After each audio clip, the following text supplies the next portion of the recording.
Operation search light 2۔ Dhaka تو ایک رات کی مار کٹائی سے سن ہو گیا، لیکن صوبے کے باقی حصوں میں حکومت کی حاکمیت بحال کرنے میں خاصی دیر لگی۔ جن علاقوں میں خصوصی مزاحمت کا سامنا کرنا پڑا، ان میں چٹاگانگ، راجشاہی اور پبنا شامل تھے۔ چٹاگانگ میں مغربی پاکستان سے تعلق رکھنے والے فوجیوں کی تعداد 600 کے لگ بھگ تھی، جو 20 بلوچ سے تعلق رکھتے تھے۔ یہ پلٹن مشرقی پاکستان میں عرصہ ملازمت پورے کرنے کے بعد بحری راستے سے کراچی روانہ ہونے والی تھی۔ اس کا ہراول دستہ پہلے ہی کوچ کر چکا تھا، باقی نفری باری کا انتظار کر رہی تھی۔ اس کی کمان لیفٹیننٹ کرنل فاطمی کے ہاتھ میں تھی، جنہیں میجر جنرل خادم راجہ چند روز پہلے یہ ہدایات دے چکے تھے کہ وہ کومیلا سے کمک پہنچنے تک چٹاگانگ کو ہاتھ سے نہ جانے دیں۔ چٹاگانگ میں بنگالی نفری 5000 کے قریب تھی، جن میں سے آدھے افراد ایسٹ بنگال سینٹر سے تعلق رکھتے تھے۔ وہ بریگیڈیئر موجمدار کے تربیت یافتہ تھے۔ فوجی اور سیاسی لحاظ سے ان میں سے اکثر نے اپنی ٹریننگ چند مہینے پہلے مکمل کر لی تھی، مگر بریگیڈیئر صاحب نے سیاسی فضا بدلتے دیکھ کر انہیں جہاز کی نایابی کے بہانے روک لیا تھا۔ ان کے علاوہ چٹاگانگ میں ایک نئی بنگالی پلٹن 8 ایسٹ بنگال کے نام سے کھڑی کی گئی تھی، جس کے سیکنڈ ان کمانڈ یا نائب سالار میجر ضیاء الرحمان تھے۔ یہ وہی میجر ضیاء الرحمان ہیں جنہوں نے چند روز بعد پاکستانی فوج کے خلاف علم بغاوت بلند کیا اور چٹاگانگ ریڈیو اسٹیشن ٹرانسمیٹر سے بنگلہ دیش کی آزادی کا اعلان کیا۔ اگست 1975 میں وزیر اعظم شیخ مجیب الرحمان اور ان کے اہل خانہ کو قتل کر کے بنگلہ دیش کا اقتدار سنبھالا اور اس کے صدر بنے۔ نیم فوجی تنظیم ایسٹ پاکستان رائفلز کا سیکٹر ہیڈ کوارٹر اور ایک ونگ بھی یہیں مقیم تھا۔ بنگالی پولیس اور سابق فوجی عوامی لیگ کے رضاکار اس کے علاوہ تھے۔ فوجی طاقت کے لحاظ سے چٹاگانگ میں جوڑ برابر کا نہ تھا۔ بظاہر یہی دکھائی دیتا تھا کہ 5000 بنگالی 600 غیر بنگالیوں کو فوراً ہڑپ کر جائیں گے اور یہ اہم بندرگاہ اور شہر باغیوں کے قبضے میں چلے جائیں گے۔ شروع میں جو خبریں ڈھاکہ پہنچیں وہ واقعی تشویشناک تھیں، مگر اتنا یقین تھا کہ 20 بلوچ کی نفری ابھی تک ڈٹی ہوئی ہے، مگر کب تک؟ کیا یہ چند سو سپاہی کومیلا سے کمک پہنچنے تک حالات کا مقابلہ کر سکیں گے؟ ادھر کومیلا سے آنے والی کمک کا یہ حال تھا کہ جو ہی فوجی دستے کومیلا سے چند میل جنوب میں فینی کے قریب صوبہ پور کے مقام پر پہنچے، باغیوں نے لکڑی کا پل اڑا کر ان کی پیش قدمی روک دی۔ اس طرح چٹاگانگ میں میجر ضیاء الرحمان اور ان کے ساتھیوں کو اتنا وقت مل گیا کہ وہ عددی برتری سے فائدہ اٹھا سکیں، چنانچہ انہوں نے شہر اور چھاؤنی کے کئی حصوں پر قبضہ جما لیا۔ چٹاگانگ ریڈیو اسٹیشن تو بچ گیا کیونکہ وہاں پاکستانی سپاہی متعین تھے، لیکن چٹاگانگ کپتانی روڈ پر واقع ریڈیو ٹرانسمیٹرز، جہاں ایسے حفاظتی انتظام نہ تھے، باغیوں کے زیر اثر چلے گئے۔ ان ٹرانسمیٹروں کے احاطے میں ایک چھوٹی سی کوٹھڑی تھی جس میں ایسے آلات نصب تھے جن کی مدد سے ایمرجنسی نشریات شروع کی جا سکتی تھی۔ وہیں سے میجر ضیاء الرحمان نے بنگلہ دیش کی آزادی کا اعلان کیا۔ 25 اور 26 مارچ کی درمیانی رات کو ڈھاکہ میں میجر جنرل خادم حسین راجہ کو اطلاع ملی کہ کومیلا سے روانہ ہونے والے فوجی دستے پل ٹوٹنے کی وجہ سے فینی کے قریب رک گئے ہیں۔ انہوں نے کومیلا کے بریگیڈ کمانڈر بریگیڈیئر اقبال شفیع کو ٹیلی فون پر حکم دیا کہ وہ مذکورہ پل کو باغیوں کے قبضے میں رہنے دیں اور خود نالہ پار کر کے آگے بڑھ جائیں۔ بریگیڈیئر اقبال شفیع کے لیے مسئلہ یہ تھا کہ وہ پل سے ہٹ کر نالے کے پار کیسے جائیں، کیونکہ ایسی صورتحال سے نبٹنے کا پہلے سے کوئی بندوبست نہیں کیا گیا تھا۔ چنانچہ انہوں نے پل پر دوبارہ قبضہ کرنے کی اپنی توجہ مرکوز رکھی اور اگلی صبح 10 بجے اپنے مقصد میں کامیاب ہو گئے۔ بریگیڈیئر اقبال شفیع فوجی دستوں کو لے کر چٹاگانگ کی طرف بڑھنے لگے، جہاں ان کی اشد ضرورت تھی، مگر شہر سے 20 کلومیٹر دور کومیرا کے مقام پر باغیوں نے ان کا راستہ روک لیا۔ فوجی دستے کے ہراول گروہ میں سے 11 افراد، جن میں پلٹن کے کمانڈنگ افسر بھی شامل تھے، شہید ہو گئے۔ اس اچانک افتاد سے ایسی بھگدڑ مچی کہ اس دستے کا کومیلا اور ڈھاکہ سے رابطہ منقطع ہو گیا۔ جی او سی ڈھاکہ میں بیٹھے سوچ رہے تھے کہ اس دستے کا کیا بنا ہے، کیا وہ سارے کے سارے شہید ہو گئے ہیں؟ اگر کچھ بچے ہیں تو وہ کہاں ہیں؟ اس کمک کی ناکامی سے چٹاگانگ کی صورتحال اور بھی بگڑنے کا امکان تھا۔ کیا پتہ کس وقت وہاں چند سو پاکستانی سپاہی باغیوں کے غیظ و غضب کا نشانہ بن جائیں۔ جنرل راجہ جب گمشدہ فوجی دستے سے براہ راست یا بالواسطہ طور پر مواصلاتی رابطہ قائم نہ کر سکے تو ہیلی کاپٹر لے کر خود اسے تلاش کرنے نکلے۔ پہلے وہ چٹاگانگ گئے تاکہ کرنل فاطمی سے وہاں کی صورتحال معلوم کر سکیں۔ جو ہی ان کا ہیلی کاپٹر 20 بلوچ میں اترنے کے لیے نیچے آیا، چٹاگانگ کی پست قامت پہاڑیوں سے اچانک اس پر فائرنگ ہوئی۔ 2 گولیاں ہیلی کاپٹر کو لگیں مگر زیادہ نقصان نہ ہوا۔ جنرل راجہ بحفاظت 20 بلوچ میں اتر گئے۔ وہاں کرنل فاطمی نے انہیں بتایا کہ ان کی پلٹن نے باغیوں کا ڈٹ کر مقابلہ کیا ہے، 50 کو ہلاک اور کوئی 500 افراد کو قیدی بنا لیا ہے، جس سے ایسٹ بنگال سینٹر محفوظ ہو گیا ہے۔ البتہ شہر اور چھاونی کے کئی حصوں پر باغی قابض ہیں۔ جنرل راجا نے فیصلہ کیا کہ وہ چٹاگانگ سے کومیلا کی طرف سڑک کے اوپر پرواز کریں گے تاکہ راستے میں جہاں کہیں فوجی دستہ نظر آئے وہاں اتر جائیں۔ جب وہ چٹاگانگ سے چلنے لگے تو ایک ستم رسیدہ خاتون جس کی گود میں بچہ تھا ان کے پاس آئی اور چٹاگانگ سے نکلنے کے لیے ان کی مدد مانگنے لگی۔ یہ خاتون مغربی پاکستان سے تعلق رکھنے والے ایک افسر کی بیوی تھی اور ہنگاموں میں کارواں سے جدا ہو گئی تھی۔ جنرل صاحب نے اسے ہیلی کاپٹر میں بٹھا لیا۔ ہیلی کاپٹر میجر لیاقت بخاری اڑا رہے تھے، جو اپنی بہادری اور پیشہ ورانہ مہارت کی وجہ سے تمام حلقوں میں احترام کی نظروں سے دیکھے جاتے تھے۔ ان کے ساتھ دوسرے پائلٹ میجر پیٹر تھے جو اپنے کام میں بہت طاق تھے۔ یہ دونوں ہوا باز جنرل خادم راجا بے بس خاتون اور اس کے بچے کو لے کر بخیریت چٹاگانگ سے نکل آئے۔ ہیلی کاپٹر کومیلا کی طرف سڑک کے ساتھ ساتھ پرواز کرنے لگا اور جنرل راجا ایک چھوٹا سا فوجی نقشہ اپنے گھٹنوں پر پھیلائے اندازہ لگاتے رہے کہ گمشدہ فوجی دستہ اس وقت کہاں ہوگا۔ انہوں نے متوقع جگہ کے قریب پہنچ کر باہر جھانکا، مگر نچلے بادلوں کی وجہ سے کچھ نظر نہ آیا، تو میجر لیاقت بخاری سے کہا کہ وہ بادلوں کے نیچے جائیں تاکہ سڑک نظر آ سکے۔ بخاری نے فوراً تعمیل کی، مگر وہ جوں ہی نیچے گئے گولیوں کی ایک بوچھاڑ ہوئی۔ پائلٹ نے جبلی تحریک پر فوراً ہیلی کاپٹر اوپر اٹھایا۔ ایک گولی ہیلی کاپٹر کے پچھلے حصے میں لگی اور دوسری ایندھن کی ٹینکی سے چند انچ دور لوہے کی چادر کو چیرتی ہوئی نکل گئی۔ اس کے پاس ہی وہ عورت اپنے بچے سمیت بیٹھی تھی، مگر اللہ تعالیٰ کے فضل سے بچ گئی۔ میجر بخاری نے جنرل راجا سے پوچھا، سر کیا ایک اور کوشش کروں؟ انہوں نے فرمایا، نہیں، اب سیدھے ڈھاکہ چلو۔ اسی اثنا میں میجر جنرل مٹھا نے، جو اسپیشل سروس گروپ کمانڈوز کے ماہرانہ استعمال کی شہرت رکھتے تھے، ڈھاکہ سے 3 کمانڈو بٹالین کا ایک دستہ فضائی راستے سے چٹاگانگ بھیجا تاکہ وہ زمینی راستے سے بریگیڈیئر اقبال شفیع کے ساتھ رابطہ قائم کر سکے۔ یہ دستہ بخیریت چٹاگانگ پہنچ گیا، لیکن اسے کچھ علم نہ تھا کہ بریگیڈیئر اقبال شفیع کہاں ہیں اور ان تک پہنچنے کے لیے کون سا راستہ مناسب ہے۔ اتنے میں پتہ نہیں کہاں سے ایک بنگالی افسر آگے بڑھا۔ اس نے پاکستانی دستے کے کمانڈنگ آفیسر سے کہا، میں کیپٹن حمید ہوں، مری میں ہوتا ہوں، چٹاگانگ میں اپنے والدین کی خبر لینے آیا ہوں۔ اگر آپ اجازت دیں تو میں آپ کی رہنمائی کے لیے تیار ہوں۔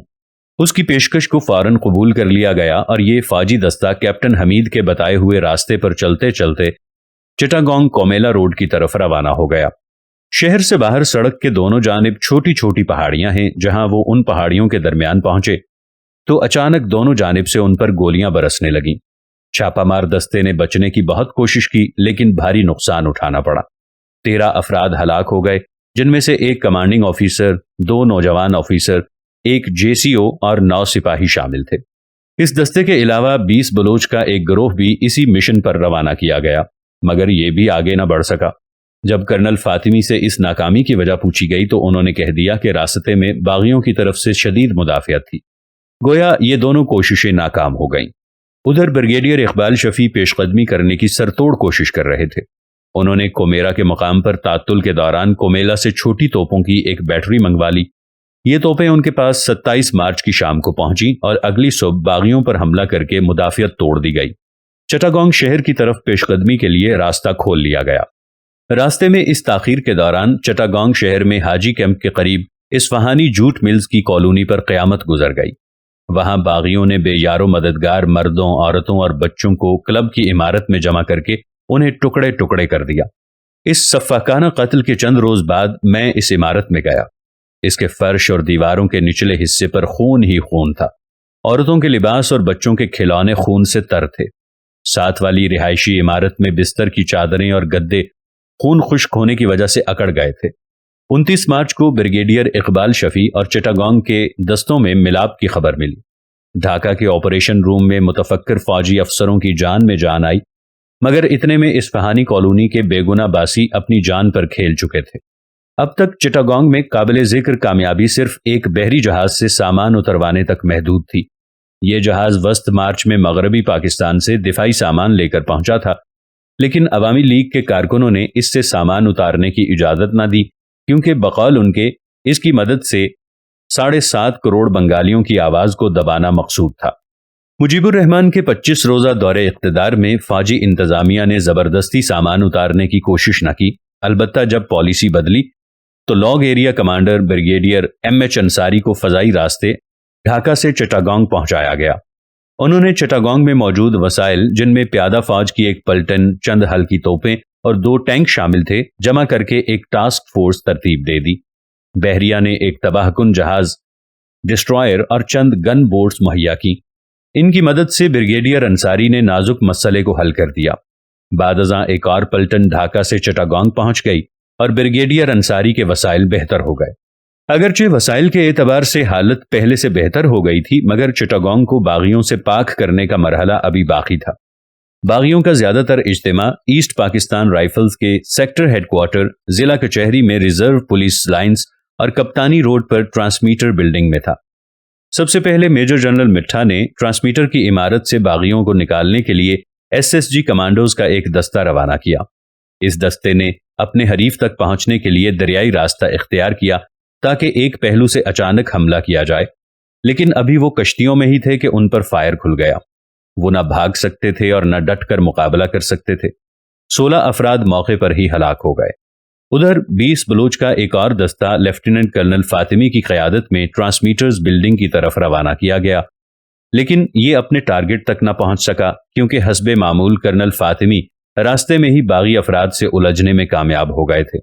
آخر کار پاکستان ایئر فورس کے 2 سیبر طیاروں F-86 نے کام چکایا۔ انہوں نے بھرپور فضائی حملہ کر کے باغیوں کو وہاں سے بھگا دیا۔ چند روز بعد میں وہاں گیا تو ٹرانسمیٹرز بلڈنگ کے ارد گرد مضبوط دفاعی لائن میں جا بجا خندقیں کھدی تھیں۔ ان خندقوں کو گہری نالیوں کے ذریعے ایک دوسرے سے ملا دیا گیا تھا۔ سارا دفاعی انتظام نہایت پیشہ ورانہ مہارت سے مکمل کیا گیا تھا۔ ہوائی حملے سے ٹرانسمیٹر تباہ ہوئے تھے، نہ عمارت منہدم ہوئی تھی، البتہ گولیوں کے چند نشانات ابھی تک گواہی دے رہے تھے کہ یہ عمارت تازہ کسی امتحان سے گزری ہے۔ دوسرا اہم ٹارگٹ ایسٹ پاکستان رائفلز کا سیکٹر ہیڈ کوارٹر تھا، جہاں 1000 مسلح باغیوں نے حصار بنا رکھا تھا۔ ان کے مورچے جو بلند جگہ پر واقع تھے، پشتوں کے ساتھ ساتھ بنائے گئے تھے۔ ہلکے ہتھیاروں سے فائر کرنے کے لیے ان پشتوں میں ضروری سوراخ اور درزیں بھی رکھی گئی تھیں۔ پاکستانی سپاہیوں کو ان دفاعی انتظامات کا پہلے سے علم تھا، چنانچہ انہوں نے ایک پوری پلٹن، تقریباً 600 افراد، 2 ٹینکوں اور ایک توپ سے ان پر حملہ کیا۔ ساحل کے پاس سے نیوی کے ایک جہاز یعنی ڈسٹرائر اور 2 مسلح کشتیوں نے یعنی گن بوٹس نے ان کی مدد کی۔ لڑائی کوئی 3 گھنٹے جاری رہی۔ بالآخر سرکش بنگالی مورچے چھوڑ کر بھاگ نکلے۔ ان میں سے کئی ہلاک ہو گئے۔ یہ فتح آپریشن سرچ لائٹ کے 6 دن یعنی 31 مارچ کو نصیب ہوئی۔ اس کے بعد ریزرو پولیس لائن کی باری تھی۔ اطلاعات کے مطابق یہاں پولیس، سابق فوجی، عوامی لیگ کے رضاکار اور دیگر سرکش عناصر جمع تھے، جن کے پاس ایک اندازے کے مطابق 20,000 رائفلیں تھیں۔ یہاں بھی پاکستان آرمی کی ایک پلٹن نے حملہ کیا، مگر مدافعت کمزور نکلی اور وہ ابتدائی کارروائی ہی میں مورچے چھوڑ کر بھاگ گئے۔ ان مقامات پر مزاحمت کو فروغ کرنے میں بریگیڈیئر انصاری نے اہم کردار ادا کیا۔ ان کی خدمات کے اعتراف میں انہیں کچھ عرصے بعد ہلال جرت کا اعزاز اور میجر جنرل کا عہدہ عطا کیا گیا۔ قبل ازیں وہ اس ترقی سے محروم رہ گئے تھے۔ مارچ کے آخر تک چٹاگانگ میں اہم فوجی کارروائیاں ختم ہو گئیں، مگر اکا دکا جھڑپیں جاری رہیں۔ چٹاگانگ شہر اور چھاونی پر مکمل قبضہ 6 اپریل کے لگ بھگ بحال ہوا۔ دیگر 2 قصبے جہاں باغیوں کو ابتدائی دور میں برتری حاصل تھی، کشتیہ اور پبنا تھے۔ آئیے ذرا ان مقامات کا حال بھی دیکھتے چلیں۔ کشتیہ جیسور سے شمال مغرب میں 90 کلومیٹر کے فاصلے پر واقع ہے، جو کئی سڑکوں اور ریلوے لائن کا سنگم ہے۔ یہاں عام حالات میں پاکستانی فوج مقیم نہ تھی، مگر فوجی کارروائی کے پیش نظر جیسور سے ایک کمپنی تقریباً 150 سپاہی کشتیہ بھیجی گئی تاکہ وہاں اپنی موجودگی کا تاثر قائم کر سکے۔ یہ کمپنی اپنے ساتھ صرف چھوٹے ہتھیار اور محدود مقدار میں ایمونیشن لے کر گئی، کیونکہ اس کا خیال تھا کہ وہاں اندرونی امن و امان بحال رکھنے کے لیے بھاری ہتھیاروں اور وافر ایمونیشن کی ضرورت نہیں۔ اس تاثر کی بڑی وجہ یہ تھی کہ اسے مکمل معلومات فراہم کیے بغیر فوراً جیسور سے روانہ کر دیا گیا تھا۔ کمپنی کمانڈر نے اپنی کمپنی کو مختلف گروہوں میں تقسیم کر کے اسے ٹیلی فون ایکسچینج، VHF یعنی very high frequency wireless station جو زیادہ فاصلے تک مواصلاتی رابطے کا کام دیتا ہے، اور دیگر اہم مقامات پر لگا دیا۔ چند چھوٹی چھوٹی ٹولیوں کو عوامی لیگ کے مقامی قائدین کو گرفتار کرنے کے لیے بھیج دیا۔ قائدین تو ہاتھ نہ آئے، البتہ پہلے روز ہی ایک جھڑپ میں 5 باغیوں کو ٹھکانے لگا کر اپنی موجودگی کا سکہ جما دیا۔ اس کے بعد صرف کرفیو نافذ کرنا تھا، جس میں کوئی دشواری پیش نہ آئی۔ اگلے 2 روز بھی امن و امان سے گزر گئے۔ 28 مارچ کو 9:30 بجے رات مقامی superintendent police company commander Shoaib کے پاس آیا۔ خوف کے مارے اس کا رنگ زرد تھا۔ اس نے ہانپتے ہوئے بتایا کہ کشتیا سے کوئی 16 کلومیٹر دور چواؤنگا کے سرحدی قصبے میں بہت سے باغی جمع ہیں اور دھمکی دے رہے ہیں کہ جس کسی نے پاکستانی فوج سے تعاون کیا اسے قتل کر دیا جائے گا۔ ایس پی نے یہ اطلاع بھی دی کہ وہ کسی وقت رات کو کشتیا پر حلہ بول دیں گے۔ میجر شعیب نے اپنی تمام پلاٹونوں کو چوکس رہنے کی ہدایت بھیج دی، مگر سپاہیوں نے کسی غیر معمولی حفاظتی اقدام کی ضرورت محسوس نہ کی۔ آخر بنگالی ہی تو ہیں شالے، نپٹ لیں گے ان سے۔ رات کے پچھلے پہر کوئی 3:45 بجے کشتیا پر گولے برسنے لگے۔ یہ first east Bengal E B کا حملہ تھا، جسے اپنے تمام ہتھیاروں سمیت جیسور چھاونی سے ٹریننگ کے بہانے باہر بھیجا گیا تھا تاکہ چھاونی میں مزاحمت کا باعث نہ بنے۔ فرسٹ ایسٹ بنگال کے ساتھ بھارتی سیکیورٹی فورس BSF کے سپاہی بھی مل گئے۔ یہ ہماری بارڈر پولیس یا رینجرز کی طرح نیم فوجی تنظیم ہے، مگر فوجی فرائض سنبھالنے کے بھی اہل سمجھی جاتی ہے۔ بعد میں پاکستانی فوج نے BSF کے 4 سپاہی جیسور کے باہر گرفتار کر لیے۔ حملے کا ہدف وہ اسلحہ خانہ تھا جسے 3 روز پہلے پاکستانی سپاہیوں نے پولیس سے چھین کر اس پر قبضہ کیا تھا۔ اس اسلحہ خانے سے ملحق ایک جج کا 6 منزلہ مکان تھا۔ باغی اس مکان کی چھت پر چڑھ گئے اور وہاں سے اسلحہ خانے میں گولیاں برسانا شروع کر دیں۔ ہمارے سپاہی اسی عمارت میں پڑے رہے کیونکہ باہر نکلنے سے زیادہ نقصان اٹھانے کا خطرہ تھا۔ جب سورج طلوع ہوا تو ہمارے 5 سپاہی صحن میں شہید پڑے تھے۔ 9 بجے تک شہیدوں کی تعداد 11 ہو گئی۔ آئندہ نصف گھنٹے میں مزید 9 افراد کام آئے۔ پلاٹون میں صرف چند سپاہی جان بچا کر کمپنی ہیڈ کوارٹر پہنچ سکے۔ اس تباہی کی 2 بڑی وجوہ تھی، ایک ایمونیشن کی کمی اور دوسرے حفاظتی اقدامات سے لاپرواہی۔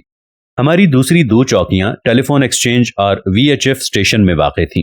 ان پر بھی بیک وقت اتنا شدید حملہ ہوا کہ جغرافیائی قرب کے باوجود ایک چوکی دوسری چوکی کی مدد کو نہ پہنچ سکی۔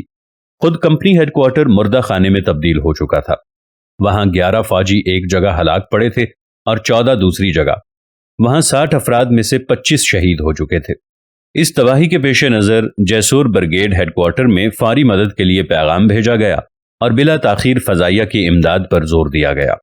بار بار یہ پیغامات کے جواب میں یہ مایوس کن جواب موصول ہوا: فوجی کومک خارج از امکان ہے کیونکہ ساری نفری پہلے ہی کسی نہ کسی کارروائی میں مصروف ہے اور فضائی مدد موسم کی خرابی کی وجہ سے ممکن نہیں۔ خدا حافظ۔ میجر شعیب نے اپنی کمپنی کے تتر بتر سپاہیوں کو جمع کیا۔ پتہ چلا کہ 150 افراد میں سے صرف 65 زندہ بچے ہیں۔ انہوں نے فوراً کشتیا چھوڑ کر جیسور جانے کا فیصلہ کیا۔ اس سفر کے لیے ایک بڑا ٹرک، ایک ڈاج اور 6 جیپیں اکٹھی کی گئیں۔ روانگی رات کی تاریکی میں ہوئی۔ سب سے اگلی جیپ میں میجر شعیب خود سوار تھے۔ کشتیا سے 24-25 کلومیٹر دور اچانک میجر شعیب کی جیپ پکی سڑک پر چلتی چلتی ایک کھائی میں دھس گئی، جہاں باغیوں نے سڑک کاٹ کر اوپر سے ڈھانپ دی تھی۔ جو ہی قافلہ رکا، سڑک کے دونوں جانب سے گولیاں برسنے لگیں۔ پاکستانی سپاہی گولیوں کی بوچھاڑ میں ٹرکوں سے کود کر آڑ لینے کے لیے بھاگے، مگر میجر شعیب سمیت ان میں سے اکثر وہیں شہید ہو گئے۔ صرف 9 افراد رینگ رینگ کر زندہ نکلنے میں کامیاب ہوئے۔ ان میں سے بھی بعض راستے میں پکڑے گئے اور باغیوں اور دیہاتیوں نے مل کر انہیں ذلیل و خوار کیا، ننگا بازاروں میں چلوایا اور طرح طرح کی اذیتیں دے کر ہلاک کر دیا۔ اب مختصراً پبنا کا حال بھی سن لیجئے۔ پبنا کے قریب راجشاہی میں ہماری 25 پنجاب متعین تھی۔ اس کی ایک کمپنی کوئی 125 افراد اپنی موجودگی کا احساس دلانے کے لیے پبنا روانہ کی گئی۔ یہ کمپنی بھی کشتیا والی کمپنی کی طرح صرف امن و امان برقرار رکھنے کے لیے آئی اور اپنے ساتھ چھوٹے ہتھیار، تھوڑا سا ایمونیشن اور 3 دن کا راشن لائی۔ یہاں بھی کمپنی کمانڈر نے زیر کمان سپاہیوں کو چھوٹی چھوٹی ٹکڑیوں میں بانٹ کر اہم تنصیبات مثلاً بجلی گھر اور ٹیلی فون ایکسچینج وغیرہ پر متعین کر دیا۔ چند سپاہیوں کو سیاسی لیڈروں کے گھر بھیجا گیا، مگر وہ پہلے ہی وہاں سے فرار ہو چکے تھے۔ پہلے دن پاکستانی سپاہیوں نے کسی مزاحمت کے بغیر پبنا میں ڈیرا ڈال لیا۔ آئندہ 36 گھنٹے بھی بخیر و عافیت گزر گئے، مگر 27 مارچ کو سورج ڈوبتے ہی نالے کے پار سے گولیاں چلنے لگیں۔ یہ فائر کرنے والے ایسٹ پاکستان رائفلز کے 900 باغی تھے، جن کے ساتھ 40 آدمی پولیس اور عوامی لیگ کے تھے۔ انہیں ہماری کل تعداد کا علم نہ تھا، چنانچہ وہ دور دور سے فائر کرتے رہے۔ ہمارے فوجی بھی وقتاً فوقتاً جوابی فائر کرتے، مگر ذرا کنجوسی سے، کیونکہ انہیں ایمونیشن کی کمی کا احساس تھا۔ اس ابتدائی جھڑپ میں ہمارا ایک نان کمیشنڈ آفیسر اور 2 سپاہی زخمی ہو گئے۔ باغیوں کی ایک ہلکی مشین گن LMG مسلسل فائر کر رہی تھی۔ کیپٹن اصغر نے سوچا کہ جب تک اسے خاموش نہ کیا گیا سکھ کا سانس لینا مشکل ہوگا، چنانچہ چند جانثار ساتھ لیے اور آہستہ آہستہ اس LMG پوزیشن کی طرف پیش قدمی شروع کر دی۔ جب وہ اپنے ٹارگٹ کے قریب پہنچا تو اس نے ایک دستی بم پھینکا جو ٹھیک نشانے پر لگا۔ ہلکی مشین گن تباہ ہو گئی، مگر قبل اس کے کہ کیپٹن اصغر اگلی کارروائی کرتا، دشمن کی ایک اور مشین گن نے اس پر گولیوں کی بوچھاڑ کر دی۔ وہ سخت زخمی ہوا، مگر آڑ لیتا ہوا دشمن سے اوجھل ہونے میں کامیاب ہو گیا۔ اوٹ میں جاتے ہی وہ بے ہوش ہو کر گر پڑا۔ کیپٹن اصغر کے بعد لیفٹیننٹ رشید نے چند ساتھیوں سمیت اسی دشمن پر حملہ کر دیا اور نہایت شجاعت سے اپنی جان آفریں کے سپرد کر دی۔ اس اثنا میں بجلی گھر اور ٹیلی فون ایکسچینج سے بھی سپاہی واپس بلا لیے گئے تاکہ انہیں یکجا کر کے مقابلے کے لیے ازسر نو منظم کیا جائے۔ ادھر باغیوں نے بھی اس وقفے کے دوران اپنے آپ کو منظم کر کے ایک بھرپور حملہ کر دیا۔ ہمارے سپاہیوں اور افسروں کو اب احساس ہوا کہ صرف چھوٹے ہتھیار اور محدود ایمونیشن لانے کا نقصان کیا ہے۔ انہیں اس کوتاہی کا خمیازہ بھگتنا پڑا۔ اس جھڑپ میں ہمارے 2 افسر، 3 جونیئر کمیشنڈ آفیسر اور 80 سپاہی شہید ہو گئے۔ اس کے علاوہ 1 افسر اور 32 سپاہی زخمی ہوئے۔ مدد کے لیے بار بار راجشاہی پیغام بھیجا گیا۔ بالآخر زخمیوں کو اٹھانے کے لیے ایک ہیلی کاپٹر آیا، مگر اترنے کے لیے محفوظ جگہ نہ پا کر واپس چلا گیا۔ البتہ راجشاہی سے میجر اسلم 18 سپاہیوں کی کمک لے کر پہنچ گئے۔ وہ اپنے ساتھ ایک ریکوائل لیس رائفل، ایک مشین گن اور کچھ ایمونیشن لائے۔ بچے کھچے سپاہیوں کو باغیوں کے نرغے سے نکالا، زخمیوں کو ڈاج میں ڈال کر کچے راستے سے راجشاہی روانہ کیا تاکہ زیادہ مزاحمت کا سامنا نہ کرنا پڑے، اور خود وہاں پہنچنے کے لیے سڑک کا راستہ منتخب کیا تاکہ راستے میں باغیوں کا سامنا ہو تو ان سے نپٹا جا سکے۔ پبنا راجشاہی روڈ پر میجر اسلم کو شدید مدافعت کا سامنا کرنا پڑا۔ انہوں نے اسے فرو کر کے آگے بڑھنے کی کوشش کی، مگر کامیابی نہ ہوئی۔ چنانچہ اپنے ساتھیوں سمیت سڑک چھوڑ کر دیہاتی راستوں سے راجشاہی کی طرف پیدل چلنا شروع کیا۔ جس گاؤں میں باغیوں کا سامنا کرنا پڑتا وہاں سے دوسرے راستے پر ہو لیتے۔ بالآخر جب وہ بھوکے پیاسے خاک چھانتے اور باغیوں سے نپٹتے 1 اپریل کو راجشاہی پہنچے تو ان میں سے صرف 18 آدمی زندہ تھے۔ میجر اسلم سمیت باقی سارے راستے میں شہید ہو چکے تھے۔ یہ تھی چٹاگانگ، کشتیا اور پبنا کی مختصر روداد، جہاں ہمیں شدید مزاحمت اور بھاری نقصان سے دوچار ہونا پڑا۔ ان شہروں پر بالترتیب 6 اپریل، 16 اپریل اور 10 اپریل کو حکومت پاکستان کا اقتدار بحال کیا گیا۔